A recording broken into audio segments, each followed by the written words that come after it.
बिस्मिल्लाहिर्रहमानिर्रहीम अस्सलाम वालेकुम नाज़रीन, मैं हकीम मोहम्मद शहबाज हूँ। आप यूट्यूब चैनल देख रहे हैं। ना अरूज अच्छा ना ज़िवाल अच्छा, खुदा जिस हाल में रखे वो हाल अच्छा।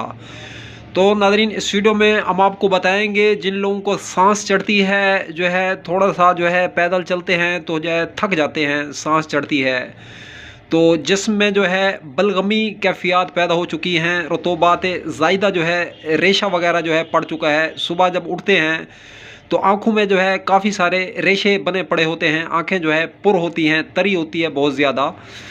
तो नाज़रीन, ऐसी कैफियत अगर आप लोगों के साथ भी आ रही हैं तो अतरीफ़ल अस्त खुद्दूस जो है, ये इसको जो है दिमाग का झाड़ू भी कहा जाता है। दिमाग में जो फेफड़ों में जो कचरा जमा हुआ है, बलगमी कैफियत है। तो नाज़रीन, इस